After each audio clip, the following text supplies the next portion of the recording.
Blog Talk Radio.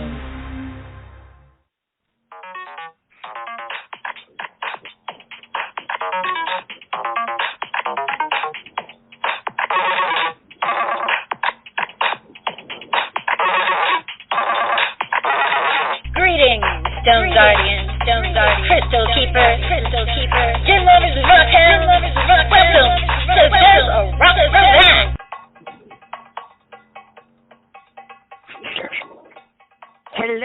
Hello, everybody, and welcome to There's a Rock for That. I am your host, Mary Brown, and I'm coming to you live today from Amarillo, Texas. I hope all of you are having and enjoying a wonderful Saturday morning, afternoon, maybe evening, depending on where you are and where you're listening from.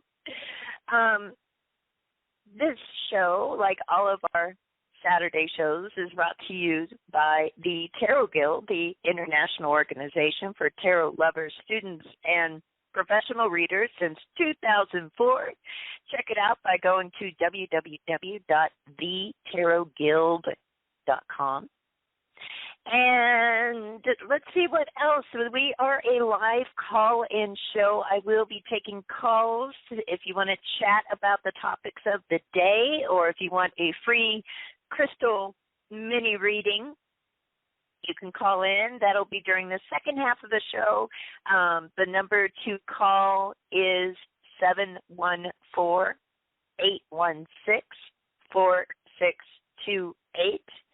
Again, that number is 714-816-4628. Be sure to press the number 1 on your dial pad if you want to be on the air and chat about the topics or get a free crystal mini reading. When you press number 1, that makes you show up on the switchboard, so I know that you want to be on the air. Otherwise, you can just listen without pressing 1. That's fine, too. And we also have a chat post. If you want to chat with other listeners, we have a Facebook chat post. You can find that easily by going to psychictalk.net/chat. And you can even ask questions in there if you have a question but you don't want to call in or don't have your phone handy.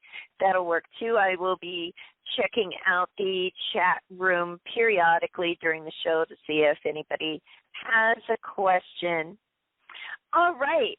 So I am pretty excited about today's show. We're going to be talking all about metals on the scale of 1 to metal. This is going to be very metal. And our crystal guest for today is Hematite, one of my favorite go-to, gotta have it in your crystal toolbox, Hematite.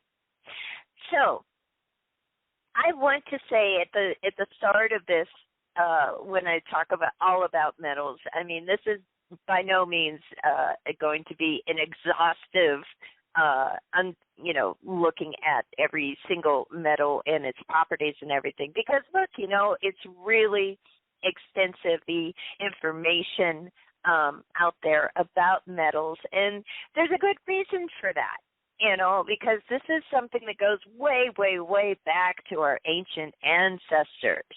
And, so far back that, the first 7 planets that were recognized by the ancients, because they were the planets that, visible to the naked eye.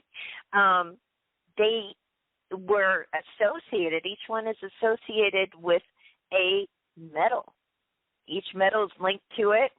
So, and, they have deities also that were associated with each of the 7 planets. So those deities, of course, are linked to the metals as well. And really, when you think about it, those original 7 metals were the ones on which, modern civilization was founded. So it is kind of a big deal.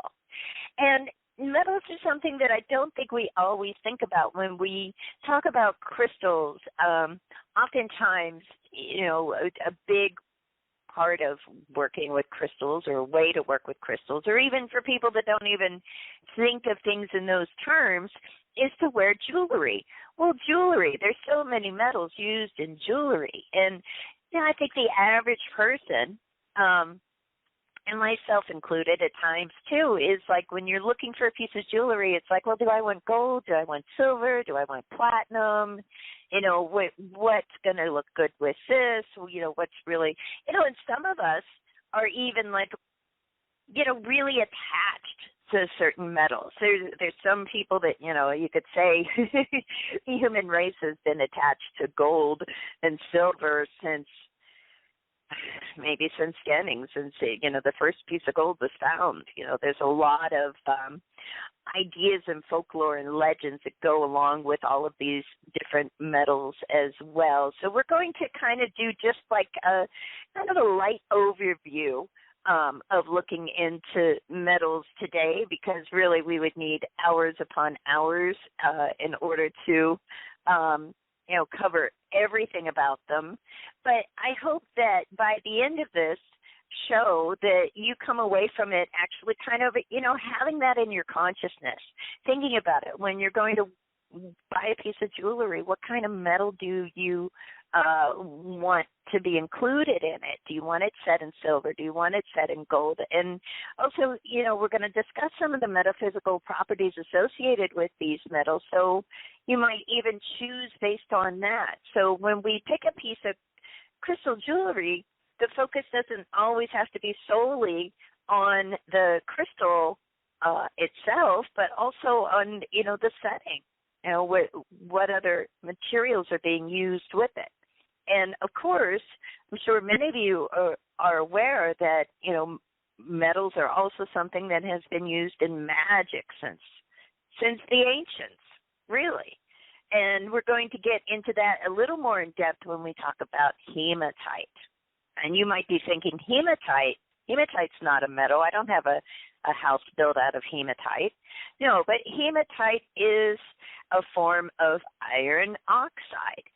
So when we're talking about metals, we're not just talking about, the ones that you find in its natural state, of the 7 metals associated with the classic 7 planets. There's 5 of them that can be found in their native states. That's gold, silver, copper, iron, mercury. Yeah, mercury is a metal, even though it's a liquid form. And the other 2, tin and lead, have to be smelted from ore.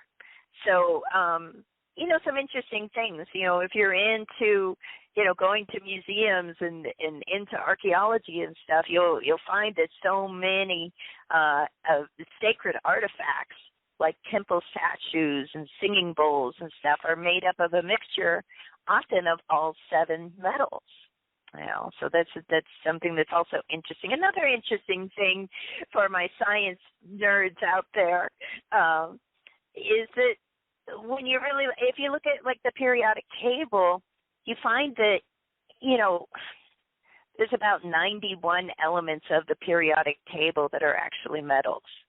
So metals are really, really important, besides, the maybe utilitarian uses that we're used to seeing, like construction and making things, using them to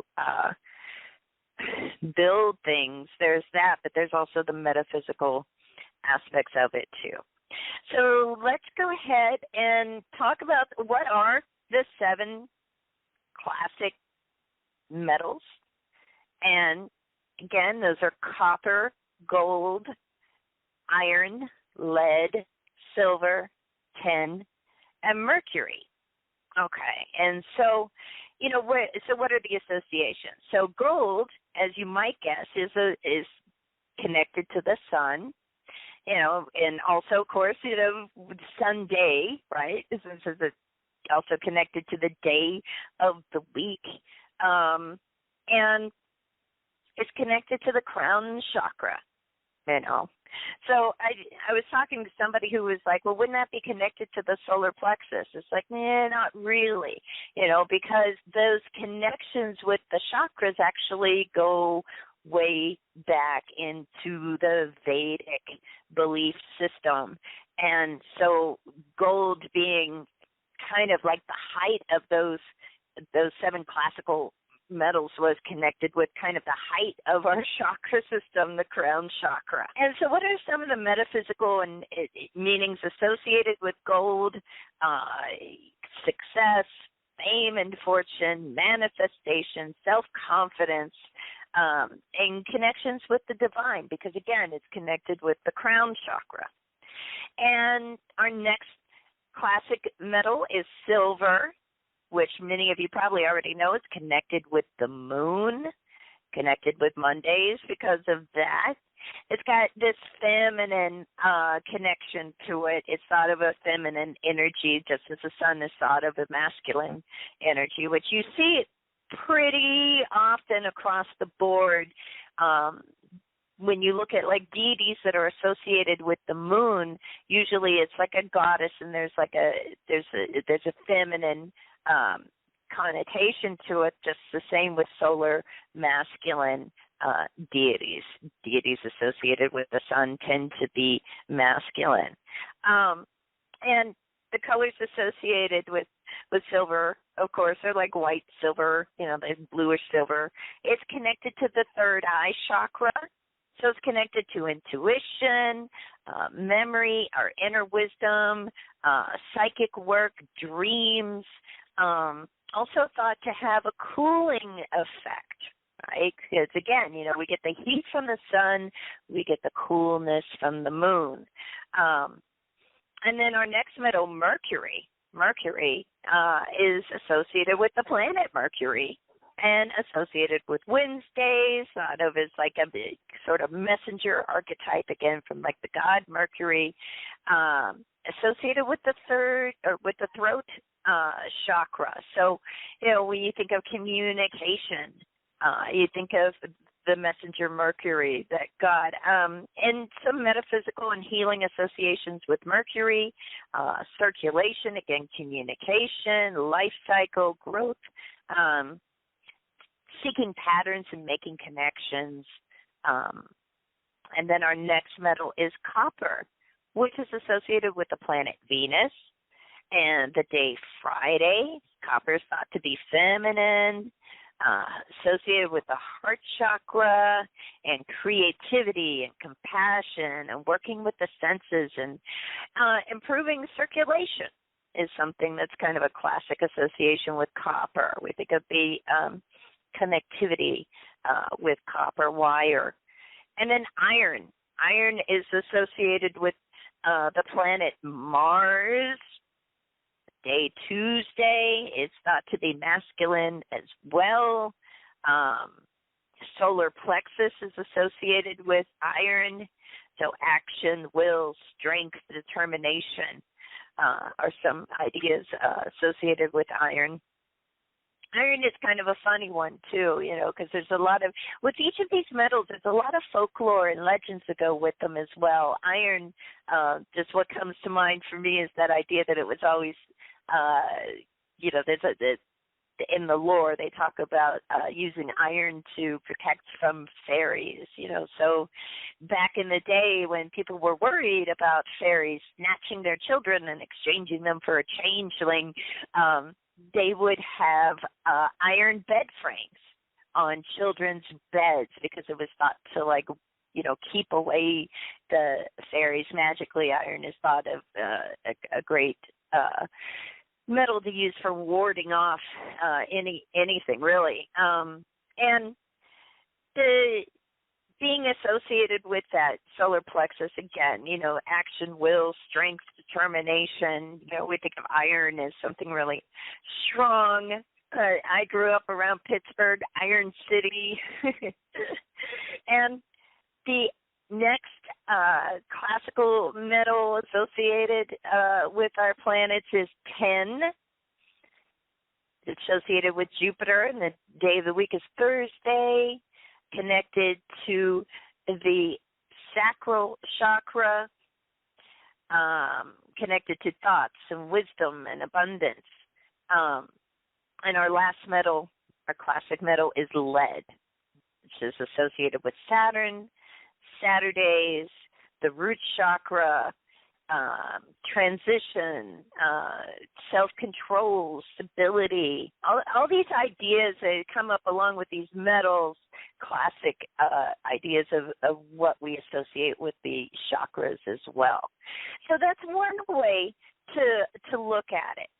That's one way to consider metals. I mean, the information on metals is just again, exhaustive, extensive, so much. Even metals that you weren't known to our ancients, like titanium. Titanium now is associated with power and purity and being a catalyst for positive change and repelling negative energy. And titanium, you can find that in like rutilated quartzes, little rutile pieces that you see inside the quartz. And also stones that have asterisms like your star sapphires and your star rubies, etc. And it's also in the metal coating found in rainbow flame and or titan ore quartzes. There's also aluminum.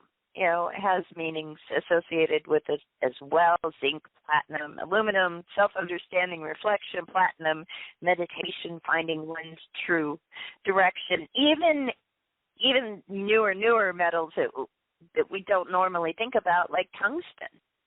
Tungsten is something that has become tungsten carbide. Wedding bands is something that's become really popular because they're lighter weight. They don't scratch and get all yucky looking as much, and they're stronger than gold, silver, and platinum even. And yet, they can shatter. So tungsten, I don't know if anybody's really written much about, what the metaphysical properties of that might be, but I think there's something about the strength and then also the ability to shatter, to break, that there's something in there. I haven't really thought. That just kind of popped into my head, so I don't have I don't have a big theory on it, but that just occurs to me that's kind of an interesting thing there. So, there's a lot to consider when you think about metals, and the metals that you might use in your jewelry or to work with in a magical way. So I think, if nothing else, it's like at least we can consider some of those things. There's also like ancient symbols.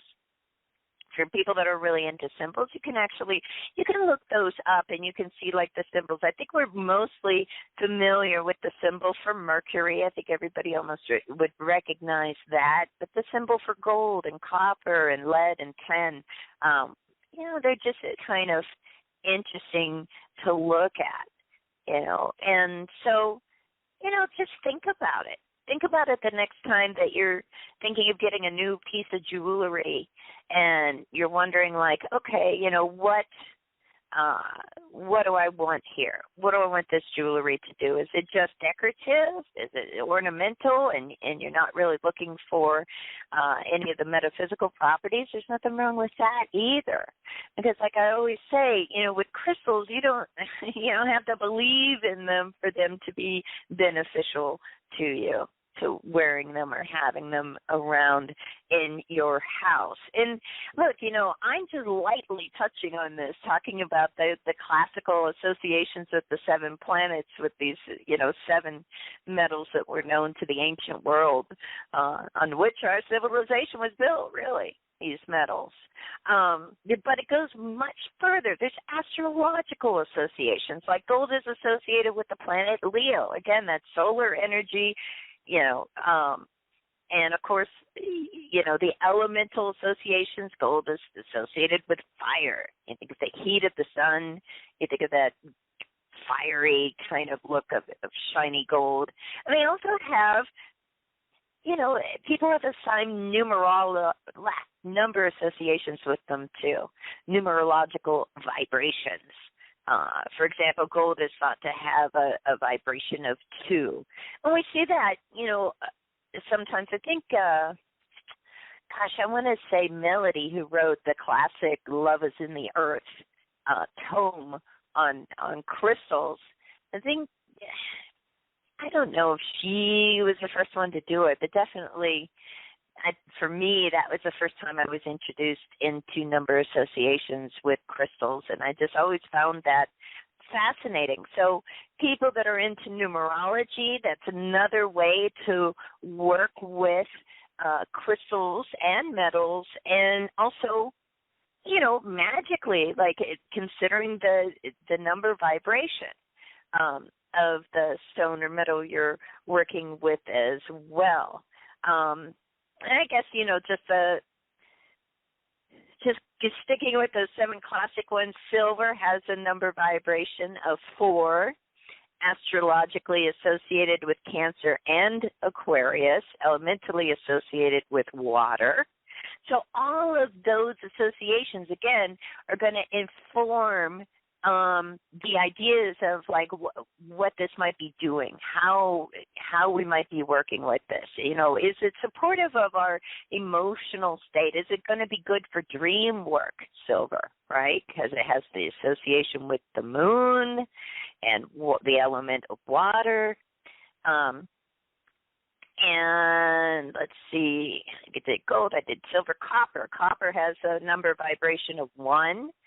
Astrologically associated with Taurus and Sagittarius, elementally associated with water. And just might as well do them all right. And even one thing I did want to mention is even like steel. Being from the Steel City, I thought about that and was able to find someone who said that steel had a number vibration of 7 associated with Aries, the planet Mars, the element of fire, healing powers that, help prevent nightmares and has very protective, and activating the solar plexus. So there is so much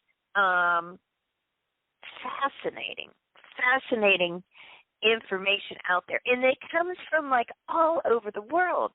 A lot of ancient cultures, a lot of different kind of cultures. It's Ayurvedic meanings and associations with the different metals as well. Steel is one that I also think of. I think they. Steel's known for being self-healing, so that might be also something to think about. Stainless steel. All of these things, it's a huge world of associations and meanings with these different metals, and some of them very ancient, and some of them, like I said, with our newer metals, some of them are quite modern as well. And that I think a good rule of thumb also is that very rarely, right, do we get a piece of pure metal. There's always like alloys and stuff mixed into them and stuff. And so that's also something else to think about when you're thinking about metals.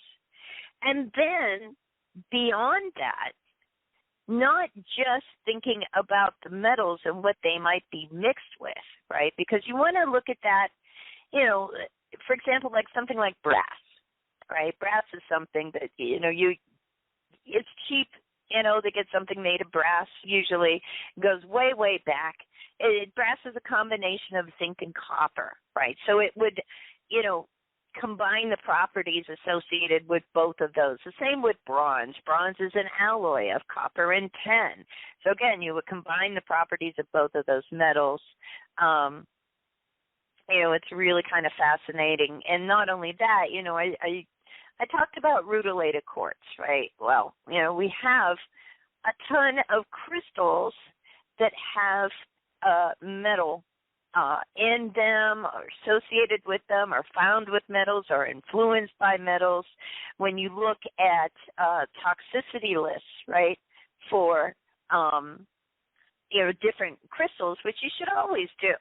If you are going crystal shopping and you want a new stone, and you want to know, like, okay, is this toxic or not? Should I be handling a lot? handling it a lot or not. I can think of, there's a ton, like, okay, so like malachite.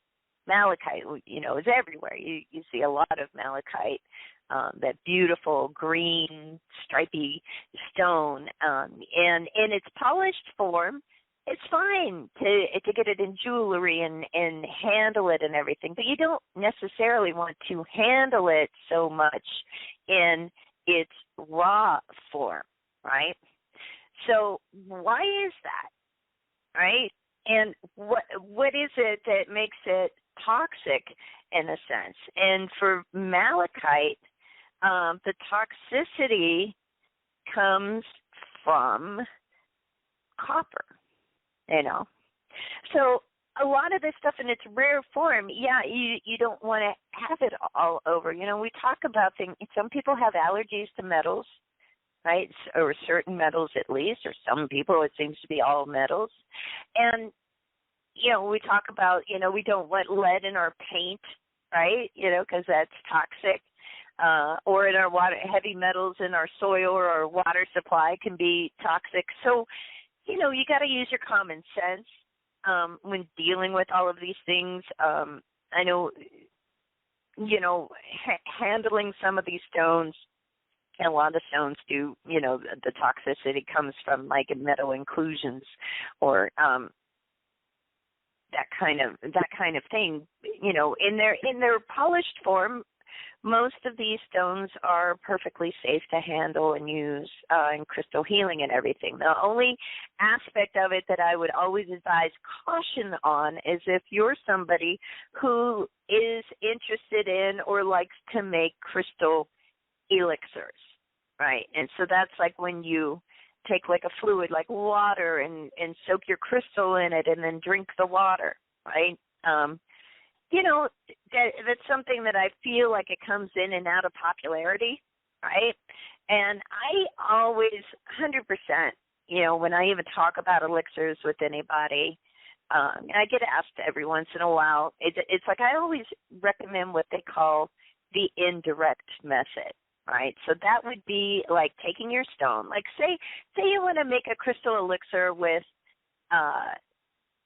something that's known as toxic like malachite. Even if you have a polished piece of malachite, what I recommend is taking that and putting it in a little bowl, right? A little teeny bowl, maybe something small, and putting that into a bigger bowl of water so that the metal never touches the water. That's why we call it the indirect method.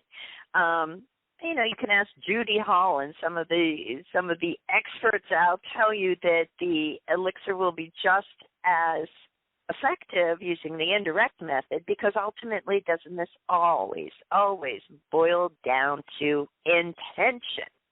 So if we're focused on our intention to make a healing elixir with this crystal, the crystal doesn't have to be soaking in the water that we drink and possibly poisoning us. We don't want that, right? But that you want the great, properties of it, the metaphysical properties of it, the intangibles, right? The intangible benefits in a sense.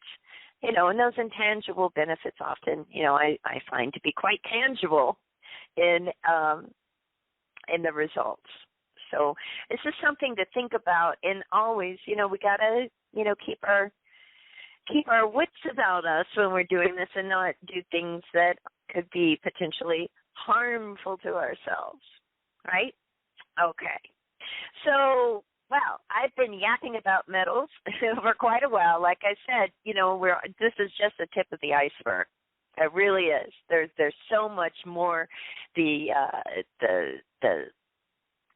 history, the folklore, the legends that go back centuries and centuries and centuries across so many cultures, across so many geographic Haitians, all the way back to our earliest historical records, really. And so, if there's a particular metal you're really, crazy about, Google it, look it up, look for like some of those ancient associations and what it meant back then and how that has developed through the years. It's a very fascinating thing to look at. Meanwhile, we're not halfway through the show already, so it's time for me to talk about what is coming up on the Psychic Talk Network. And our shows this week on Psychic Talk Radio, pretty exciting. Our next show is going to be on Monday, June 7th, 11 a.m. Pacific, 2 p.m. Eastern. It's the Wisdom of the Soul show with your host, Janice Fuchs. And the next show after that will be on Friday. The Doctors Are In show with host Dr. Rose Wilkerson and Dr. Dax Carlisle. And they're going to be doing open lines, life coaching, and tarot mini readings all show long. And that, again, is going to be at 11 a.m. Pacific, 5 p.m. Eastern. And then also on Friday, we've got our host, Catherine Hahn, back with her Compassionate Light Healing and Guidance Hour. This is going to be an episode airing at 5 p.m. Pacific, 8 p.m. Eastern on Friday called the Spiritual Guidance Radio. It's a new day, new time for Catherine, and her episode is going to be about trusting yourself, and she's going to be giving free on-air guidance. So this is now Spiritual Guidance Radio. It's a new show title, but the same great host, Catherine. And so everybody check that out. That's going to be exciting. And then, of course, I will be back next Saturday, June 12th, the regular time, 11 a.m. Pacific, 2 p.m. Eastern, with us for the Tarot Today radio show with my co-host, Dr. Dax Carlisle. We'll, of course, be doing open lines and tarot mini readings, but the exciting thing is that our topic is the best ways to learn tarot with our very special guest, Gary Karp. And for those of you that have been listening to the network for a really, really long time, you probably remember Gary Karp. He's always awesome to talk to. It's going to be a really great treat, I think, for listeners and for me and Dax as well. So, and then next Sunday, June 13th, the Magic Universe show with your host, Sharona Rapsick, she's going to be chatting with Bruja Lily Tarot, and doing free tarot mini readings and open lines as well. So that's the whole lineup coming up. Some really cool stuff on the Psychic Talk Radio Network. You can find that full listing of our upcoming shows by going to psychictalk.net/upcoming. Okay. Oh, so why don't we go ahead and take a call here before we start talking about Hematite, our featured stone for this month. But let's go ahead and take a call first, and let's see who has been waiting the longest. And there's no area code on this. This is whoever may be calling in on Skype. It's just a bunch of ones. Let me see if I can bring, I don't know why I'm trying to bring you on, caller. Are you there? Can't tell for some reason. My switchboard seems sort of frozen. Okay, bear with me, people, while we're having technical difficulty. I think I've got them on. Caller, are you there? 11111. Are you calling in on Skype? Hello, caller. You're on the air. Hello. I can kind of hear some noise on the other line. Hello, caller. Are you there?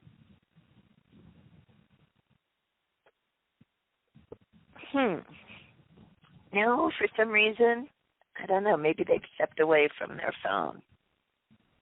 Hello. All right. On hold. I don't know why switchboard seems to be frozen. We'll try it one more time. Hello, caller. Are you there? Hello. I don't have an area code. I just have a bunch of ones for this person. Are you calling on Skype? Hello? No. All right. I'm going to put them back on hold. I don't know what is going on with the switchboard. We'll try again later, and let's go ahead and talk about, boy, this show's going really fast today, isn't it? Let's go ahead and talk about our featured stone for this week, hematite. Oh, now, hematite is something that is readily available. You can find it practically in any crystal shop or rock store that you may go to.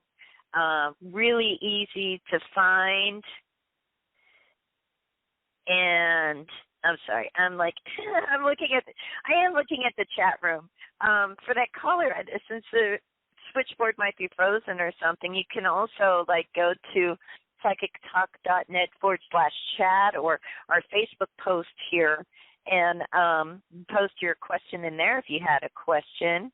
I'm looking in the chat room now. I see Dax. I see Sharona. Hello, everybody. Hello. Dax says his mind is blown. Didn't know about crystals having number vibrations. I should have mentioned that to Dax. That's something I should have told you about a long time ago, my friend. Sorry about that. I just thought, he would care about that. Hello, he's the numbers man. Dax has your number. I think that used to be a show that we used to do called Dax Has Your Number. Anyways, moving on. So I'm wearing hematite right now. It's cheap. You can find it everywhere. You can get a piece for $1 or something. Right, with inflation, if we have inflation, $1.50. I don't think it's ever going to become totally crazy expensive. Larger pieces that are carved into something really awesome, that's going to be a little more expensive. But otherwise, it's pretty abundant. It's very common. You can find it, so many places, in the world. And like I said, it's a form of iron oxide. So let's talk about it as a crystal, right? The crystal system of hematite, the structure of it is hexagonal, okay? It has what it calls platy crystals. Chemical composition, of course, is iron oxide. It's a black-gray color. You might see a brown-red color. On the Mohs scale of hardness is about a 5.5 to 6.5. No cleavage. It can have a blood-red streak to it. It can be fibrous as far as its fracture. So basically, usually what you see it is a dark gray to sort of black looking. It's one of the most common minerals, and usually is formed in association with deposits. The metallic luster led to its proper association with iron from ancient times. And it gets kind of tricky, right? When we talk about the jewelry industry or trade, things always get tricky. Faceted black hematite has been sold as black diamond, right? And in the form of a bead is offered as black pearl, okay? That's misleading. I think it's been considered misleading even in the jewelry trade for decades, right? You label something as black diamond, right? And it's actually hematite. And then you charge more for it because you're using the word diamond and making people think that it is some form of diamond. Or it's the same thing with the beads sold as black pearls. So that is something to sort of think about, okay? If you see something that is called a diamond or a pearl, you want to make sure it's actually a diamond or a pearl, and it can, there's ways of testing for that. Hematite, again, let's get back to that reddish streak, right? Because it's really interesting, right? When it's rubbed against what they call a touchstone, that's how it came to its name. It's derived from the Greek word haima, right, meaning blood or blood-like. It's also known as the stone which bleeds. Right? That's, again, an ancient, nickname for it because of that red streak, and they named it after blood, essentially. So, that all those reasons and the fact that it is an iron ore caused the Greeks to associate it with Mars, the god of war. Moistened and rubbed on the body, its bloody residue was considered a valuable safeguard to warriors on the battlefield. So they would get to, paint their bodies with hematite to get those red kind of streaks on there when they were going to war. There's an epic Greek myth, Lithica, right, where they talk about the stone originating from the petrified spilled blood of Uranus when he was wounded by Kronos. So it goes way, way back. We have a Babylonian author, Aeschylus, right, who wrote about hematite in a first century treatise composed for Mithridate the Great, the king of Pontus, a renowned lover of precious stones, and he postulated that human destinies were greatly influenced by gemstones, and that one who wears hematite will be successful in petitions to the king and victorious in lawsuits and legal judgments.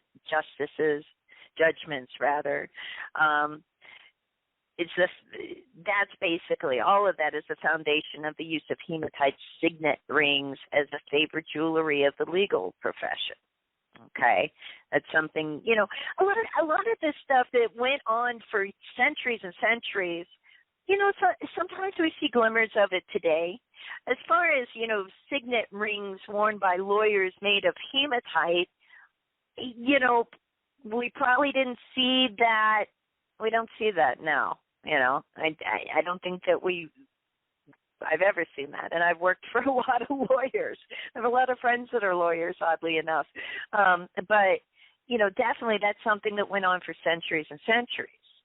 But the fact that hematite was held in such high regard by ancient people, it isn't just about the Greeks and the Babylonians and, the Western civilizations growing from that. But you can also see it in Pueblo inlays. Difficult, to fashion hematite, using those, primitive tools way back when, and it's something that would splinter and fracture easily. We talked about its fracturing.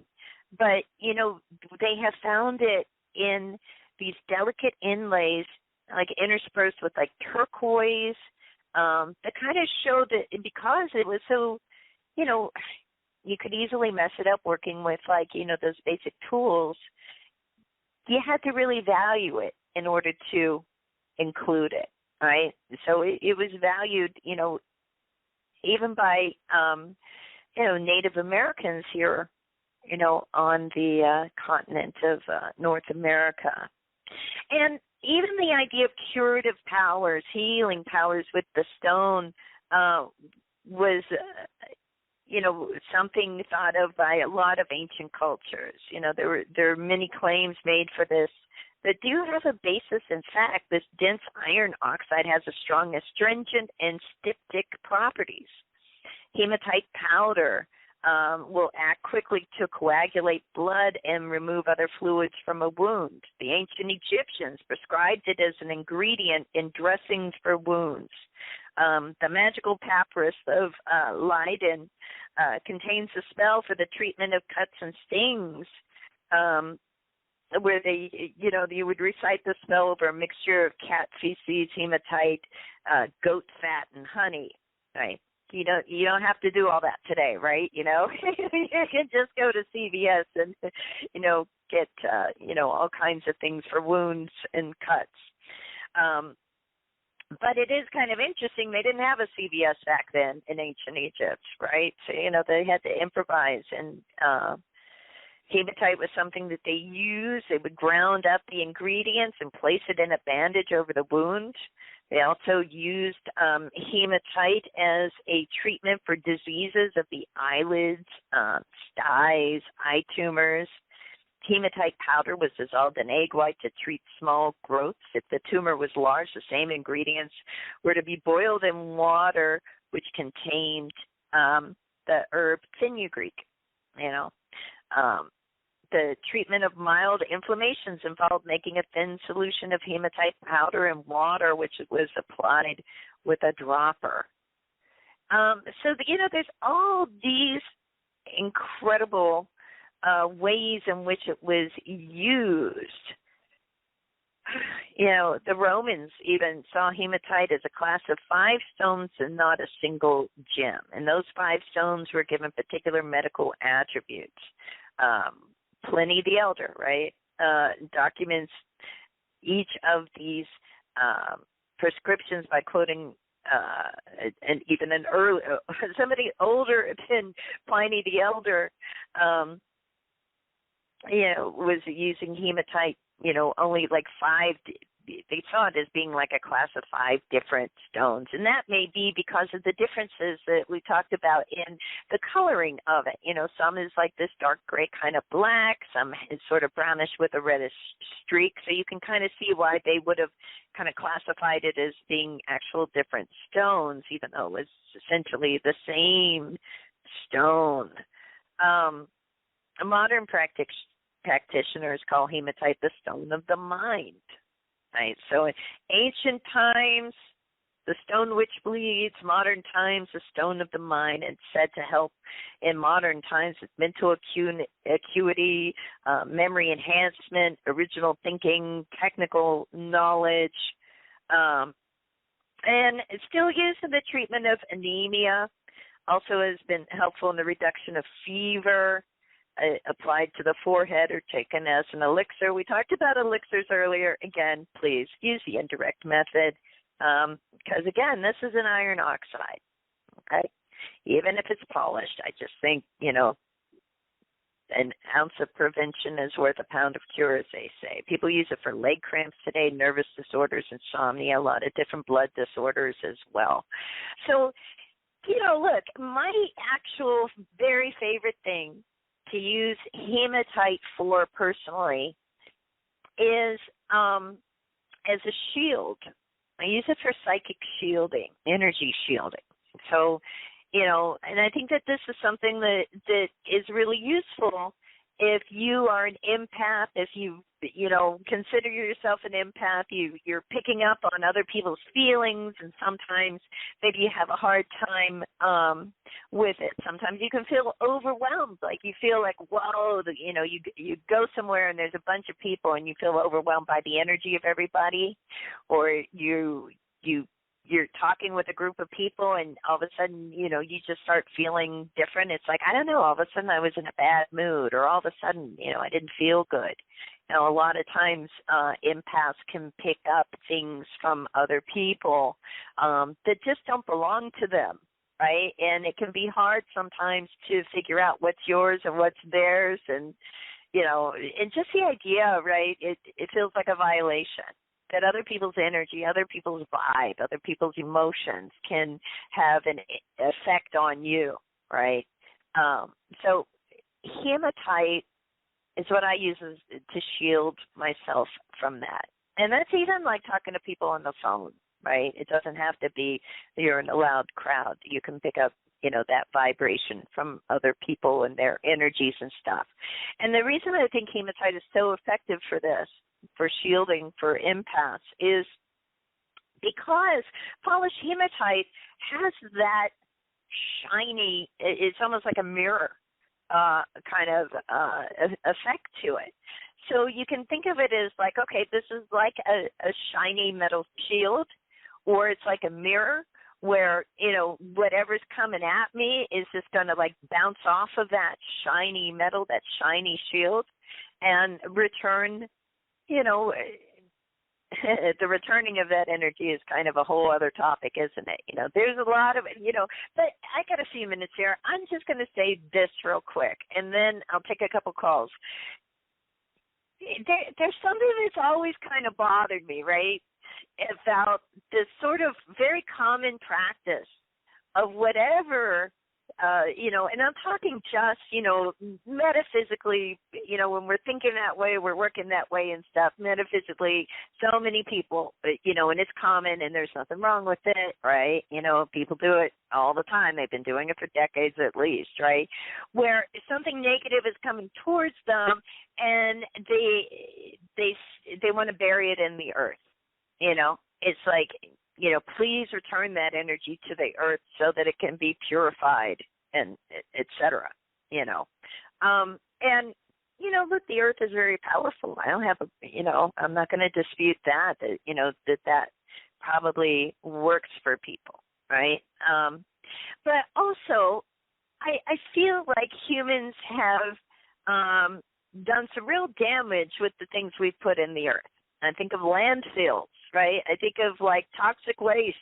Look at the ocean with all the plastic floating around. And so for some peculiar, quirky reason, I have always taken an exception to the idea of taking any sort of negative energy and burying it in the earth, right? And again, a lot of people do this. If you do that, that's fine. That's your thing. I believe in returning it to its source, okay? And that's just me. It's like, let it just bounce off and return to its source without causing harm to anyone. And that's how I think of it when I'm wearing or working with hematite as a psychic shield. It's like, no, that's not mine. Send it back to where it belongs to without it causing, harm in the sending back of it. But it's just not mine. It's theirs. And no, I'm not going to poison the earth with this poisonous energy. So that is just a strange, really weird tangent I just went off on. But I don't know. I felt the need to say it. But there you go. That's about, I think, all I'm going to talk about with hematite today, except that I also posted the card for hematite today. Great, again, great stone, cheap, easy to find. And the card of the day I posted, which you can find on our Psychic Talk Radio Network Facebook group. I post a card of the day in there every day. Today's card comes from the Crystal Reading Cards by Rochelle Sharman, with beautiful artwork by Shayote Carter. And I pulled on purpose, okay, it wasn't some big psychic moment. I literally pulled the hematite card from this deck, since that was our stone of the month. And the message with it is grounding. So, yes, of course, it's a great stone for grounding as well. So, beautiful picture of the card. Take a look at it. One thing that Rochelle says about hematite that I didn't mention that I do think is really lovely is the idea of encouraging gentle healing after a shock or trauma. And that's one of the uses she associates with hematite. And again, I think that also kind of, connects to that idea that this is a good stone for empaths to carry, to wear, to have around. I don't do any sort of psychic work without it. Quite frankly, even tarot card readings, if you get a reading from me, guaranteed I'm wearing a piece of hematite, and not, for any other reason than, it's something I consider a necessity. All right, so before we go, let's try the phone lines again and see if the switchboard will be kind enough to let me take a call today. That would be great. And I'm going to try this one, code 806. Caller, are you there? 860, rather. 860, yes. Caller, are you there? Oh, wow, I got somebody. How are you? What's your name and where are you calling from? Hi, my name is Lisa. I'm calling from Connecticut. Lisa from Connecticut. What do you want to talk about today, Lisa? Well, I came in a little bit late, but I've been enjoying all the talk about hematite, which I've always said hematite. And how does it work to ask you a question? Tell me a stone for an answer, a crystal for an answer? Is that how it works? Yeah. The mini readings, you mean? Yes. Yeah. Yeah, you just ask your question and I roll my crystal dice and we'll see what happens. Okay, well, I'm wanting to write a book, and I'm not sure quite about what. I've been thinking about a few things for years, and I'm not sure quite how to go about it or which subjects I should approach. For this C English student, it's quite an undertaking.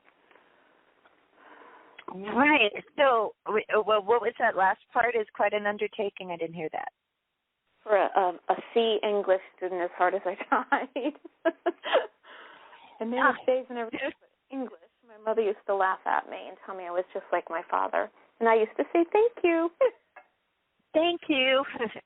So you're wondering, like, what should I do? So do you have a bunch of ideas. You're just not sure which one to go with? 2 ideas. I have to write about the disease I have and how I've lived through it and all the things that have helped me, herbs, vitamins, treatments, natural, everything that have helped me be alive still. And then I had a medical service dog that passed, but she brought me great gifts in my life. And so I thought about the stories, the people I met, and the relationships I have because of her. Wow. Okay, so let's look at this. Okay. So, look, I feel like, this is really about where do we start rather than which one do we do. Looking at the stones, the number 2, for one thing, is coming up a lot. So I feel like she should do them both. And also, the interesting thing is 2s are a number of partnership, right? So that idea of that relationship with your service dog, right? That's one thing. The thing that is kind of fascinating to me is that when we look at what's the challenge to getting started here, I get black obsidian is the stone that comes up. So I think it might be good to kind of see, like, if you can really examine, like, what if any type of fear you have around this idea. Now, fear is a very strong word, right? So by fear, I mean hesitancy. Like, what's holding you back from just, like, jumping in and doing it? What might be, like, a hidden emotion that needs to be released, come to the surface to be released? That's what, black obsidian is great about. And it's also, black obsidian is kind of a fascinating stone when you think of, like, all the ideas associated with it. This is volcanic glass. So, turbulence, fiery, grounding, transformation, transforming from that molten lava to that beautiful glass, volcanic glass that comes from it. And it's really saying, like, okay, with all these 2s that are coming up, it's like we need the balance. Now, the other thing as well is that big, like, why am I hesitating? Is it because, I'm worried about, what did you say about English? Lack of skills, that's what. Yeah. So describing it as a lack of skills. Okay. That's not something I would immediately say, like, you're fearful, but it's a confidence thing, right? It's a confidence thing. Yeah. Writing a story about your service dog, about the challenges you've had and how you've overcome them, I think that says an awful lot about somebody who isn't, who isn't having a lack of skill, is somebody who really had an awful lot of confidence and a lot of courage. It takes a lot of courage to try natural remedies when you're faced with a difficult health crisis, right? You know, because look, our society in general is not encouraging us to do that. You know, it's encouraging us to listen to whatever a doctor says and take the pill, right? So if you can tap into that courage, that bravery, that confidence that allowed you to do that and channel that into writing, you know, the biggest challenge with writing is like not writing. It's just thinking about it. It's like, okay, you know, and sometimes we have to get really disciplined about it. It doesn't matter. It doesn't matter in the beginning, right, if everything's perfect.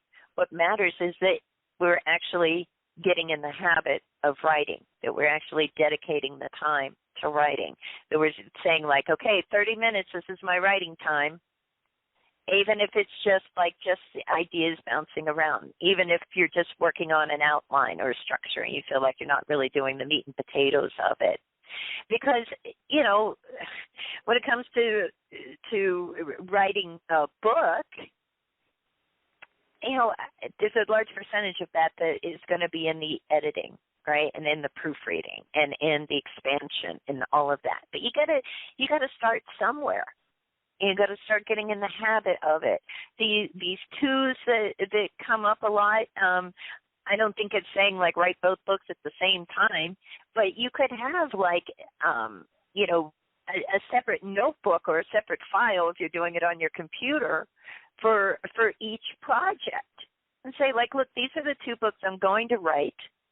You know, instead get out of the mindset of like, well, I want to, or I think so, or I have this idea or that idea. It's like, no, you know, I'm opening up a file, I'm creating a file, and I'm calling it, you know, my book about my service dog, or my book about my health experience, you know, whatever you're going to call it. Sometimes just starting there and creating the file and then adding your notes, going back to it, adding the notes saying, okay, you know, I'm going to take 30 minutes a week to do this. Maybe I'm going to take an hour a day to do this. Maybe I'm going to take 2 hours a day to do this. You know, it's going to keep expanding and expanding and expanding. And next thing you know, you're like writing up a storm. And as far as, you know, your command of English and grammar and all of that, that's the easy stuff. That's the easy part, you know. Yeah. But that sounds so much easier. You've already done the hard work. You've had the hard work of living through these experiences. That's what people are going to relate to. That's what they're going to want to hear about. They don't care if you use a bunch of 50-cent words. They're not going to care if proofreading and all of that stuff is for. Get the bones of it. Get the idea. Tell us what, when, where, who, what happened. How did this happen? Where do you start? How this begun? You know, beginning, middle, and end. Right? That's a book. So break it down into more simple things. Tap into that inner strength and courage and confidence that got you through all of these experiences. And channel that into the concept of writing, and don't feel like intimidated by the idea of writing a book. You can do this. That is such amazing advice. Thank you so much. I guess my only experience with writing anything was getting the D on the paper, you know, and then right. we're alone. So I guess I didn't really understand editing or any of that stuff. I don't know anything. I have a book on the way about how to write a book. No, look, you know, so you got a D. Well, guess what? You're the one grading this. Okay?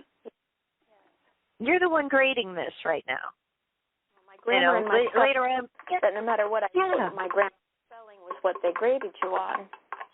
They didn't care what you had to say. Exactly. And I'm not going to read a book because the person has good spelling and grammar. I expect the publisher and the editors who have taken care of that aspect. I want to hear what the writer has to say, what happened, how they deal with what happened to them. So you go for it. Alone. That's amazing. Thank you. Yeah, exactly. Wow. Exactly. Thank you. Oh, you're a good thanks coach. so much for calling.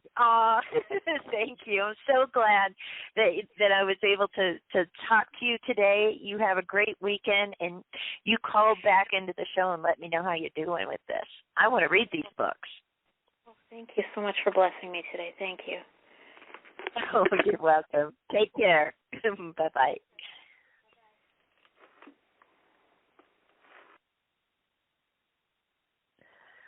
Okay, well, we are already, oddly enough, maybe not so oddly because I've been yapping this whole time, we are already at the end of the show for today. I'll be back next Saturday with my lovely co-host, Dax Carlisle, and I hope you all have a fabulous weekend this weekend. If I didn't get to your call today, you can call in on Friday, I think is the next show that we're doing live call-ins, and of course next Saturday as well. Next Saturday is going to be so much fun with our guest on the Tarot Today show, Gary Karp. And that's it for me, and there's a rock for that, and I hope you all have an awesome weekend. Bye-bye, everybody.